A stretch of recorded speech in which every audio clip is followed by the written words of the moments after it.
On est en juin 2025 et ça fait tout pile 6 mois que j'utilise maintenant Cursor AI.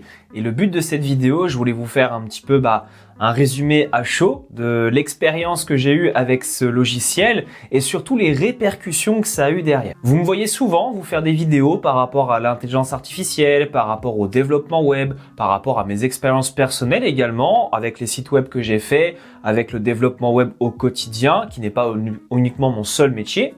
Mais ça me paraissait important de faire cette vidéo pour vous faire comprendre où on va et surtout le fameux pilier 2025 qui est là avec les années qui vont venir. Alors je vais déjà commencer par vous expliquer pourquoi j'ai choisi Cursor AI comme logiciel de développement web. C'est vrai qu'avant, j'étais plus en train d'apprendre avec ChatGPT, en train de me former avec des nouveaux frameworks comme par exemple Next.js. Avant, c'est vrai que j'avais mon simple serveur et j'utilisais uniquement du HTML, CSS, JS parce que je faisais uniquement des sites en front-end, je faisais pas nécessairement du back-end. Mais c'est vrai qu'aujourd'hui, avec l'arrivée de Cursor, l'arrivée de Windsurf, l'arrivée de Tree, et encore, il y en a plein comme Manus aussi, qui a été très populaire pendant un certain temps, eh bien, ça a totalement transformé ma manière de travailler. Déjà, concrètement, il y a aussi une chose que j'ai mis en place, et ça, on va y venir tout de suite, c'est déjà un premier stop. Car oui, ça paraît trop beau pour être vrai, lorsqu'on code avec de l'IA et qu'on se dit qu'on peut créer un logiciel en seulement 2 jours. Alors oui, effectivement, c'est faisable, mais derrière, il faut aussi comprendre le raisonnement humain. On n'est pas des machines, on reste des humains. Et donc, qui dit humain dit qu'il y a besoin de repos de temps en temps. Et c'est pour ça que je ne me mets pas la pression au niveau du développement web, même lorsque j'ai un client qui me demande quelque chose.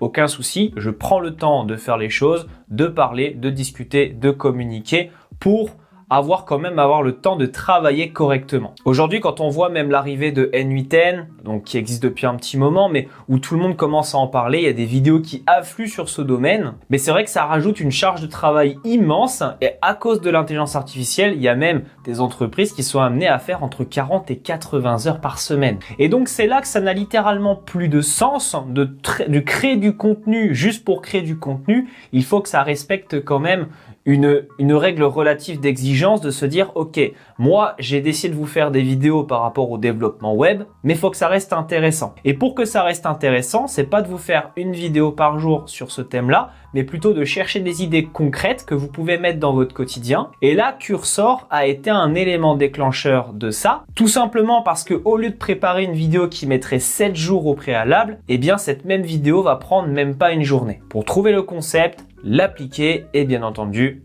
le mettre en place. Donc ça déjà c'est le premier point que je voulais souligner, c'est le fait qu'il ne faut pas dépendre de l'intelligence artificielle à 100%. Il ne faut pas non plus se rendre esclave de l'IA car sinon vous allez y laisser des plumes. Que ce soit aussi pour votre vie personnelle, n'allez pas gâcher votre temps juste pour créer des choses qui ne vous seront pas utiles.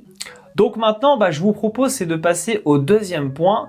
Quelle expérience m'a apporté Cursor pendant ces 6 mois? Alors c'est vrai qu'au-delà de la fainéantise, du fait de toujours poser la question à l'IA, est-ce que tu peux me corriger ça? Aujourd'hui, c'est vrai que je code un petit peu de mon côté, je délègue les tâches front-end quasiment à 99% à présent. Je mets juste mes propres réglages, mes propres paramètres et je règle moi-même la structure de mes sites web et de mes applications. Le back-end, je vous avoue que 95% du temps, c'est l'intelligence artificielle qui va le faire avec bien sûr ma supervision, ma manière de faire les prompts et aussi bien entendu ma surveillance derrière si jamais je vois qu'il y a une erreur. Ça n'empêche pas qu'il y a quand même une veille à faire au niveau des dépendances comme par exemple Prisma que j'utilise très souvent, au niveau de l'ORM, Postgre qui n'évolue pas tant que ça mais au niveau de mon serveur, de la maintenance, des choses comme ça, donc des choses qui restent manuelles. Mais derrière c'est vrai que la création d'applications, on pourrait être tenté de se dire je veux en créer 5 par jour. Ouais mais ça n'a pas vraiment d'utilité. Comme je disais, pourquoi je n'ai pas de SaaS personnellement? Alors oui, peut-être que je perds de l'argent à ne pas le faire, que j'ai pas mal d'idées qui pourraient être concrètes. Et tout simplement parce que des tonnes de solutions en ligne existent déjà et que ce serait un combat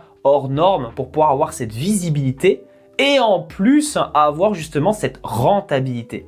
Et c'est pour ça que moi, de mon côté, je m'étais plus spécialisé dans la création de sites internet, qui prend déjà beaucoup moins de temps, qui est beaucoup plus essentiel par rapport à la majorité des clients qu'on peut avoir. Et surtout, au niveau de la maintenance du temps, c'est quand même une charge beaucoup moins élevée. Donc ça, c'était pour le deuxième point, qui n'était pas le plus important, mais surtout le point 1, qui est de ne pas se donner une course à l'intelligence artificielle comme les grosses sociétés comme OpenAI, Claude, etc. le font, enfin plutôt Anthropic, car mine de rien, si vous vous souvenez bien, avec l'actualité des marchés, eh bien DeepSeek a fait trembler le monde lorsqu'ils ont mis en place leur intelligence artificielle qui n'a coûté que 3 fois rien. Eh bien, c'est un peu ce qui se passe quand vous créez un SaaS et que vous le commercialisez, que vous commencez à avoir des clients.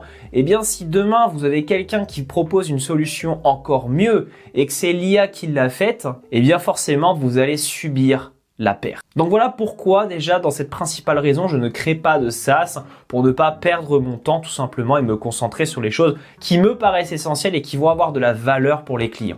Mais ça n'empêche pas que je peux avoir des projets que j'utilise pour moi ou que je développe mes propres SaaS pour me faciliter la vie au quotidien, que ce soit pour du backup, de la sauvegarde, des applications qui existent déjà mais que je vais utiliser à mon effigie personnelle. Ensuite, en dernier point, vous allez me dire pourquoi j'ai choisi Cursor et pas un autre éditeur. Alors moi, ce qui m'a plu chez Cursor au départ, c'est principalement le tarif. Alors en janvier, c'était un peu différent, il y avait deux types de tarifs. Il y avait le tarif à 20 $ qui permettait d'avoir 500 requêtes rapides et il y avait le tarif à 40 $ qui permettait d'en avoir 1000 et en plus la sécurité des données, même si on ne sait pas vraiment comment ça se passe, mais du moins la sécurité permettait d'avoir un dashboard centralisé pour les équipes et d'éviter de partager les données avec Anisphere. Pour information, Anisphere, si vous connaissez pas, c'est bien entendu le laboratoire de recherche qui a bien entendu la maison mère et en même temps Cursor.